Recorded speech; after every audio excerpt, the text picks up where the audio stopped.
afternoon, or good evening. This is Redline News Network. My name's Jet Likings. And I'm Vic Morano. Welcome to your new home for supercar community news. Do you spend every waking minute of the day on YouTube catching up with all your favorite supercar content creators and need a place to come and hang out and listen to like-minded folk?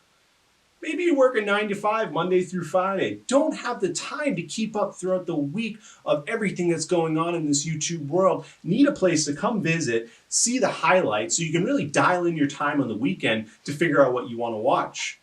Content creators, we know you're busy filming, editing, hit repeat a couple times on that. Need a place to come and check out all those juicy analytics like your likes, your dislikes, your followers, how many comments you had in a rolling 7 days. Well, all three types of those audiences. Welcome to Redline News Network, where you'll be able to see that on a weekly basis. Content creators, welcome. Let's do a little bit of housekeeping before we start. Scrolling across the bottom of the screen right now, you're going to see our CCT, or our content creator ticker. This is going to be all those juicy analytics that we spoke about during the intro. You want to know how many likes you had, how many dislikes you have, how many followers you've had for the previous 7 days? Well, follow along on the bottom. You're going to see all that. Don't know what your acronym is? Just check out these monitors right here. We've been scrolling on what each one means. For example, DDE stands for Daily Driven Exotics, and so on. Hey, did we miss you? Drop us a note and we'll make sure we add you on the CCT for next week's episode. Let's get started. DDE, Daily Driven Exotics, starts out their Redline week on Saturday via YouTube, revealing their brand new Ferrari. And we've heard from the past that it was going to be a tribute to Damon's old 458 that got totaled. And no surprise, it's a 488.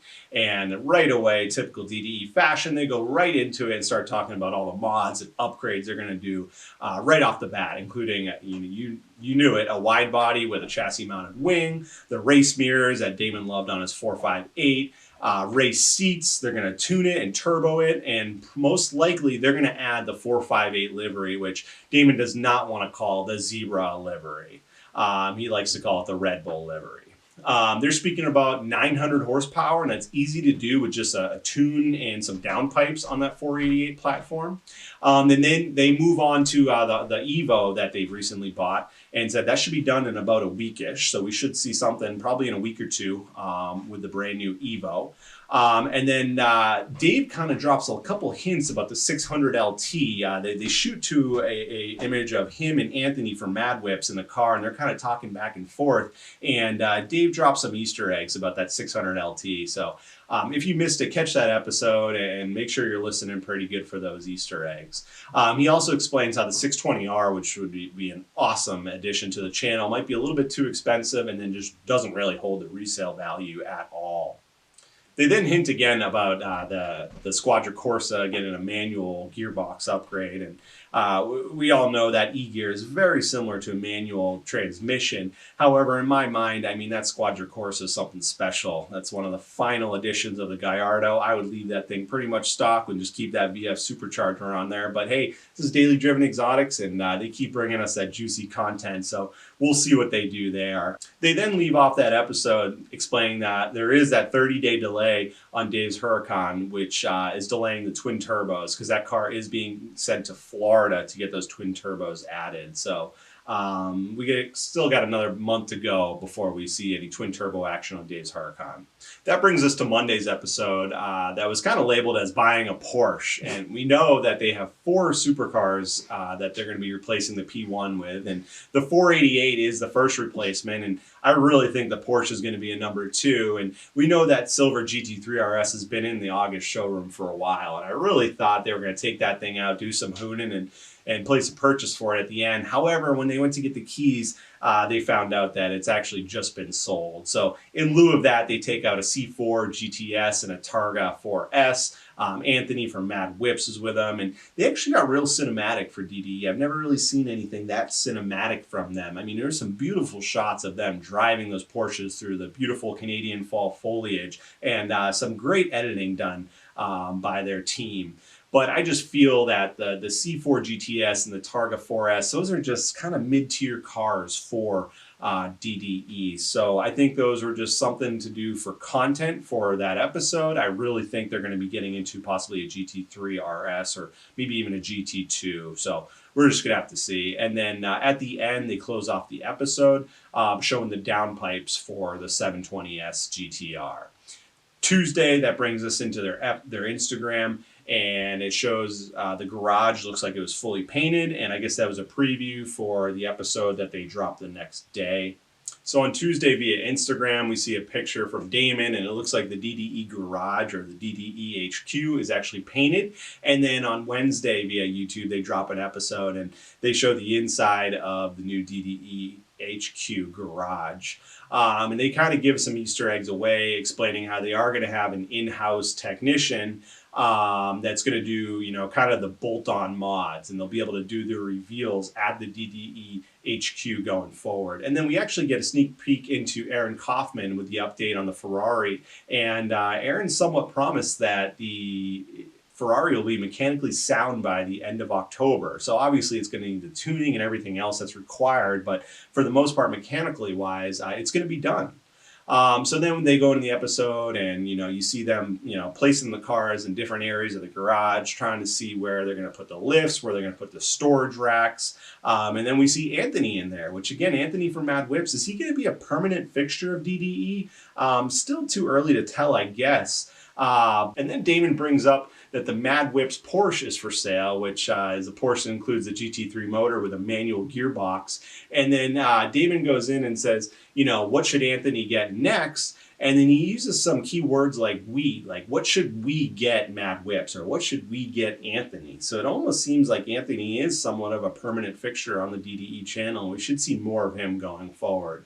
And then at the very end, another Easter egg, they say, we still need 3 more cars, and then one's going to be donated to Anthony. So more to come on that, and I guess more to come with Anthony and Mad Whips in relation to the DDE channel. Over on to Strat, man. Friday, October 9th, via YouTube, Strat heads over to Agility Customs to check out the progress on his 6x6 Jeep Gladiator. They've welded the frame on, it still needs suspension, drive shaft, and a couple of other things, but he hopes to drive that soon. At the end of the video, we get a quick warehouse update. Him and Burlacker get a couple lifts installed at their warehouse. They got 2 4-post and 1 2-post lift. So him and Burlacker start playing with it. They put both of their cars up on it. They talk about how convenient it is to do exhaust work, take bumpers on and off, simple stuff like that. So maybe Strat will get hands-on now. Yo, E-Crew, you listening? Well, we got Amelia Hartford up next. On Saturday via YouTube, she releases her new build, which was kind of interesting. Before we go into that, just want to remind you that her new merch is live. Jump on her website to order it up. Looks pretty cool. But anyways, there was a big drum rolling event, and they're going to unveil this thing. And I was really expecting an RX-7. I was really expecting her to do an RX-7 with an LS swap, but they pull the cover off, and it's her Prius. So I thought it was a joke. We all know Amelia, she can get a little, jokey with things, but she's serious. They're actually going to build the Prius. And right away, halfway through that episode, they start tearing the thing out. Motor, everything came out of that thing. And I was just surprised about how many coolant lines are actually in that Prius. But they basically get everything out, and they start talking about engines for it at the end of the episode. And it really seems like they're leaning towards something like a 4G63, possibly a K-swap, maybe an SR20. I think they forgot about the VR6 from Volkswagen. That would fit in there just fine. But I believe in the next episode, they're going to show what engine they're going to stuff into that thing. But I think it's one of the only YouTubers right now that's doing a swap in a Prius. So stay tuned, E-Crew. Over to Savage Garage. Saturday, October 10th via YouTube. Randy's Koenigsegg CCS has a bit of an issue. 10 minutes into a drive to Gintani, the car starts smoking. They pull over to see what the cause of the smoke is, and come to find out there's coolant everywhere. They think there's air in the coolant system, so they let it sit, they take the cap off, and they add a bit of water. They try limping it to Gintani with Jimbo and the Savage crew and the G-Wagon following it, and it's still leaking everywhere. I mean, the whole windshield of the G-Wagon was covered in coolant. Jimbo radio was in pullover. They pull over on the side of the highway, and come to find out the car won't start now. So ends up getting towed. They think it's an alternator issue, but stay tuned to see what the real cause is. Monday, October 12th, via YouTube, the Savage Crew heads down to AGX in LA. Alex Choi is there, and right off the bat, they start off with their typical AGX shenanigans. They cut the mufflers off of Jimbo's S65 AMG, start doing donuts, rolling burnouts in the cul-de-sac. We get a sneak peek at Randy's Murcielago at the end of that video as well. AGX is building a crazy Mercy for Randy. He's spoken about it a little bit, hasn't shared much. They're not really allowing pictures of it either, even though it was in the video. It's coming along slowly but steadily. There's no motor in it. Some of the body panels are off, but you can see the custom hood, the louvered fenders, the headlights. Looks pretty sweet, so stay tuned for that. VinWiki, another great week from Ed Bolian, starting off with Casey's Destroyed Viper on Friday, an off-road Cayenne on Monday, Randy aka the Rocket's first win on Tuesday, and then we wrap up the Redline week on Wednesday, and it's about sneaking into an Italian racetrack for driving shoes. Check it out. Over to Street Speed 717, Saturday, October 10th via YouTube. He teaches Gina, his girlfriend, how to drive stick in the C5 Corvette that he bought her. If you guys want to see that whole lesson on how to drive stick, go over to their family channel, Mike and Gina, and check it out. Later on in the episode, we find out that he's actually trading in his custom order 2020 Duramax for a High Country Silverado. He touches upon how it makes sense from a business standpoint, tax write-off, and he actually says that he might be buying a new truck every year. Good thinking, Mike. Moving on to Tuesday, October 13th, Mike calls the winner of his merch giveaway. Happens to be a girl living in Pennsylvania. She was absolutely shook up, crying, ecstatic. He gives her an option between a cash prize or the Lamborghini. She ends up choosing the Lamborghini. I would as well. Shifting gears, transitioning over to him racing his 780 horsepower ZR1 against Pure Function's fully built Mark IV Supra, pushing 800 horsepower. They filmed 3 rolls, and I mean, this was dead even. They were neck and neck. Some of the best racing I've seen all year long. Mike ends the video with a Q&A. So if you want to learn a little bit more about Street Speed and how else he earns his money, a little bit behind the scenes, go check this video out. Short week from Hoovie's Garage this week. Most likely it's due to the content being released on Tavarish's channel in regards to Kart Trek. But on Friday he does release the Mako paint job Mercy, and in the title it asks, was it a mistake? And I mean, right off the bat, Mercy and Mako are just 2 M words that do not go together. But actually it came out good. And Mako does have some reasoning why the initial blend of the bumper didn't turn out well. But then he takes the Mako owner on a test drive, which is kind of funny because you know that owner took that Mercy out on a beat run before Hoovie got there. But he does a pretty good job acting like that was his first time in the Mercy. But this Mercy is just something else. Between it having Flex Seal on the transmission and a Mako paint job, this is something else, and it is definitely a hoopty. But at this point, I think we can finally place the checkbox and check mark next to the Mercy and say it's complete. So good job, Hoovie. Another great car. 4 episodes from Donut Media this week. Friday, 10 insanely fast SUVs. Monday, how to make it as a stunt driver. Tuesday, cars built by AI. And Wednesday, testing 3 dashboard hacks. Another busy week from Shmi. He starts out on Friday with the Koenigsegg CCXR, and the thing is just insane because it has a sequential shifter. You just don't see manuals, let alone sequentials, in supercars these days. We transition into Sunday, and it's a real debate of an episode. He decides on whether he wants to go with the 765 LT or whether he should go with the AMG GT Black Series, and he really weighs both of them, gives you the pros and cons. We're going to make you go over there and watch that episode and not tell you what he goes with, but at the end he does tell you.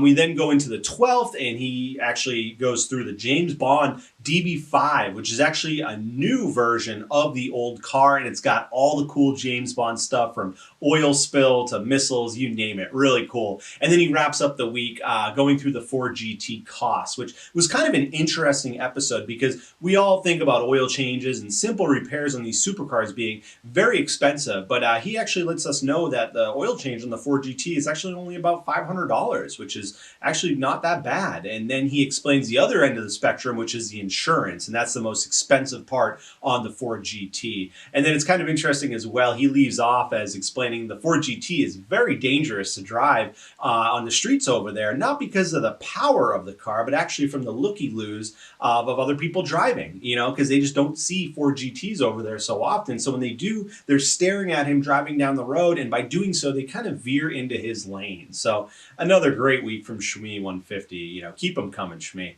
Shooting over to Doug Demiro with only one car review this week, but it's a good one. He finally gets his hands on the new Ford Bronco.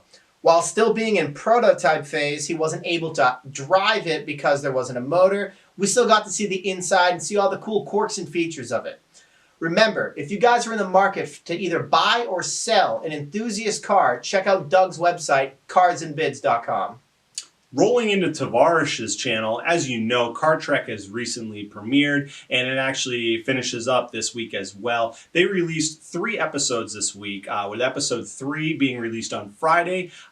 They actually go down to Royalty Exotics to see what their cars would be worth as rentals. If you didn't think this was going to happen, it did, but Tavarish's Maserati did in fact break down. On Monday, they released episode 4, and they do a little bit of testing in the desert and actually see what they could cook on these cars in the middle of the desert. Quite interesting. And then we finish up with episode 5, the season finale on Wednesday, and they go through how much they actually lost on these cars. But I really like the Car Trek series. It brings me back to Top Gear and growing up as a kid, and I really hope that they continue forward with this Car Trek series and bring us on a season 3 in the future. Well, that brings us to about Redline this week, folks. We hope you enjoyed this episode. Hey, is there something that we missed? Drop us a note in the comments below. Like, comment, subscribe. Until next time, keep it at Redline.